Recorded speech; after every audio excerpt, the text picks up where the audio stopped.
اور میرے جو کارکن ہیں تحریک انصاف کے، میں خاص طور پہ آج آپ کو مبارک دیتا ہوں۔ کس چیز کی مبارک؟ کہ جب سے ہماری حکومت ہٹائی گئی ایک سازش کے تحت، میں اس دن سے ایک ہی بات بار بار کہتا رہا کہ پاکستان میں جب تک صاف اور شفاف الیکشن نہیں ہوں گے، ہمارا ملک ایک دلدل میں پھنستا جائے گا۔ اس سے پہلے بھی جب سازش ہو رہی تھی ہماری گورنمنٹ گرانے کی، تو اس وقت جو آرمی چیف تھے اس کو میں نے سمجھایا کہ جب بھی آپ نے سیاسی استحکام ختم کیا، جو آرمی چیف تھے اس کو میں نے سمجھایا کہ جب بھی آپ نے سیاسی استحکام ختم کیا، ایک گورنمنٹ گرا کے جب پولیٹیکل انسٹیبلٹی، جیسی گورنمنٹ گرے گی پولیٹیکل سٹیبلٹی آئے گی، میں تب کہا کہ آپ کوئی بھی، اور خاص طور پہ یہ لوگ جن کو میں 30 سال سے جانتا ہوں، معیشت کو نہیں سنبھال سکیں گے۔ اور شوکت ترین کو بھی بھیجا سمجھانے کی کوشش کی کہ کدھر پاکستان کھڑا ہے، دنیا کا کیا ماحول ہے۔ یوکرین کی جنگ شروع ہو چکی تھی، کموڈٹی سپر سائیکل، قیمتیں اوپر چلی گئی تھیں دنیا میں۔ تو جو ہمارے لیے مشکلات تھیں، وہ مشکلات بڑھنی تھی جیسے ہی ایک حکومت کو ہٹاتے اور سیاسی استحکام ختم ہوتا۔ تو میں نے اپنی پوری کوشش کی، اپنی گورنمنٹ بھی میں نے ڈیزالو کر دی۔ لوگوں کو یہ یاد نہیں کہ اپریل کے پہلے ہفتے میں نے اپنی گورنمنٹ ڈیزالو کر دی تھی۔ میں نے کہا الیکشنز کرواؤ۔ سپریم کورٹ میں چلے گئے، ہمیں شکست ہو گئی، ہم نے قبول کر لی۔ ہم ان کی طرح روتے نہیں ہیں، جب سپریم کورٹ کا فیصلہ ہوا ہم نے قبول کر لیا، ہماری گورنمنٹ چلی گئی۔ اس کے بعد میں بار بار یہ کہتا رہا کہ جب تک آپ اس ملک میں الیکشن نہیں کروائیں گے، سیاسی طور پہ ملک سٹیبل نہیں ہوگا، اور اگر سیاسی طور پہ سٹیبل نہیں ہوگا تو معاشی بھی استحکام نہیں آئے گا۔ اور جیسے جیسے ہماری معیشت نیچے جاتی رہی، میں بار بار طوطے کی طرح یہ کہتا رہا کہ یہ الیکشنز کرواؤ۔ لیکن مسئلہ یہ آ گیا کہ یہ جو پی ڈی ایم کی پارٹیز تھیں، یہ بھی اور جو ان کے پیچھے ہینڈلرز تھے، دونوں ڈر گئے الیکشنز کروانے سے۔ اور وہ الیکشنز اس لیے نہیں کروا رہے تھے کہ جیسے ہی عوام کھڑی ہوتی گئی تحریک انصاف کے ساتھ، اس گورنمنٹ کے ساتھ، یعنی کبھی بھی پاکستان کی تاریخ میں ایک گورنمنٹ گرائی گئی ہو، کبھی عوام اس کے لیے نہیں نکلی۔ یعنی میں ساری تاریخ جانتا ہوں، میں تقریباً جس طرح پاکستان کے ساتھ بڑا ہوا ہوں، جب مارشل لاء بھی لگتا تھا تو لوگ آ کے مٹھائیاں بانٹتے تھے۔ جو بھی گورنمنٹ 90 کی دہائی میں گرتی تھی، لوگ مٹھائیاں بانٹتے تھے۔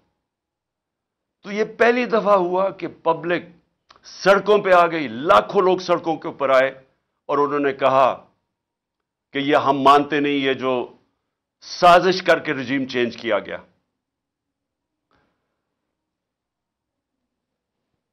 بدقسمتی سے بجائے میری بات سننے کے لیے، کیونکہ میں تو وہ کہہ رہا تھا جو پاکستان کی بہتری تھی، بجائے میری بات سننے کے ہمارے کارکنوں کے اوپر جو سختی کی گئی۔ میں جنرل مشرف کے مارشل لاء کے اندر اپوزیشن میں تھا، مجھے جنرل مشرف کے مارشل لاء میں جیل میں گیا۔ میں آج آپ سب کے سامنے کہتا ہوں کہ کبھی میں نے اس ملک کی تاریخ میں اس طرح کی سختی نہیں دیکھی جو انہوں نے ہمارے پہ کی۔ کارکنوں کو جیلوں میں ڈالا۔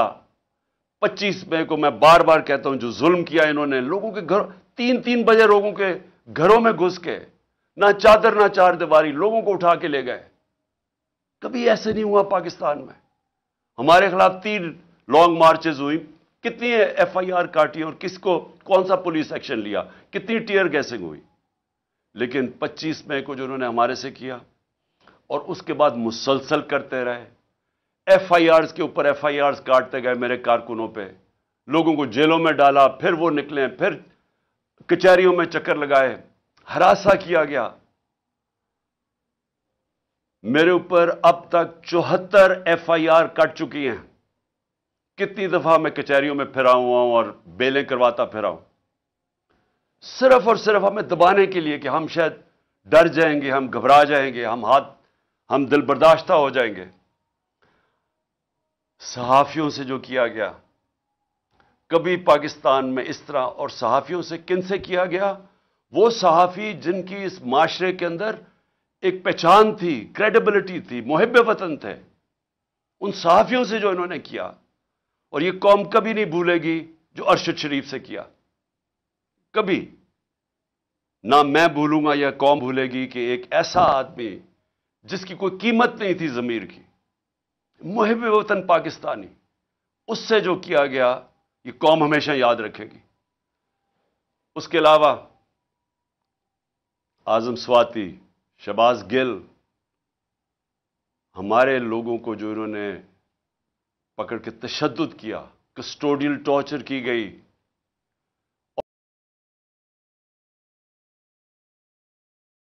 تشدد کر کے ان کی ویڈیوز بنائی گئی۔ اعظم سواتی کی ویڈیو ہمارے MP کو دکھائی گئی جس کو کہہ رہے تھے کہ نون لیگ میں چلے جا، عمران خان پہ کاٹا مار دیا ہے، اس کو اس کا تشدد کرتے ہوئے اعظم سواتی کی ویڈیو دکھائی گئی۔ پھر جو نیچے گرے ہیں یہ لوگ، جو گندی ویڈیوز، جو آڈیو لیکس، جو اعظم سواتی کے گھر ان کی بیوی کو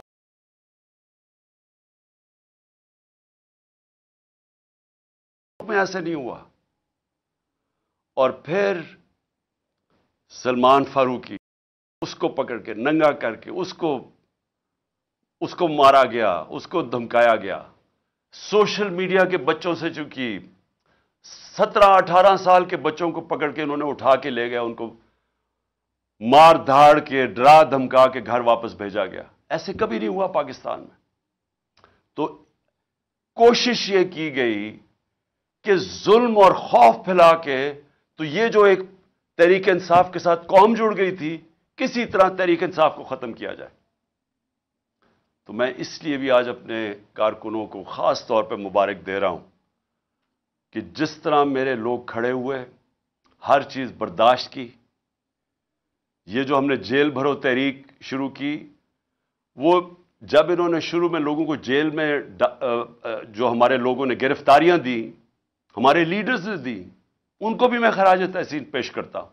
انہوں نے سب سے پہلے آگے، سب سے پہلے وہ ہوئے، تو تحریک بڑھتی جا رہی تھی۔ جس طرح تحریک بڑھ رہی تھی، گجرانوالہ، سرگودا، ساہیوال، اور زیادہ لوگوں نے گرفتاریاں دے رہی ہیں، پنڈی لوگ سامنے آ گئے، پشاور میں اتنی پبلک نکلائی، وہ پولیس گرفتاری نہ ان کو کرے، بڑھتی جا رہی تھی۔ اس سے کیا چیز ثابت ہوئی کہ یہ جو 11 مہینے میں ظلم کیا، اور پھر ہمارے جو لوگوں کو جیلوں میں ڈالا، یہ جو جیل بھرو تحریک میں، ان کے اوپر خاص ظلم کیا گیا، ان کو مجرموں کی طرح رکھا گیا۔ جو میں ابھی کہانیاں سن رہا ہوں اپنے لوگوں سے، اپنے لیڈر سے، اپنے کارکنوں سے، خاص طور پہ ان کو، یعنی جس طرح کوئی فیصلہ کر کے کہ جناب یہ ہمارے کوئی دشمن ہے، وہ کیا گیا ان سے۔ کوئی پولیٹیکل پرزنر سے یہ حرکتیں نہیں کرتی جو انہوں نے جیلوں میں کی۔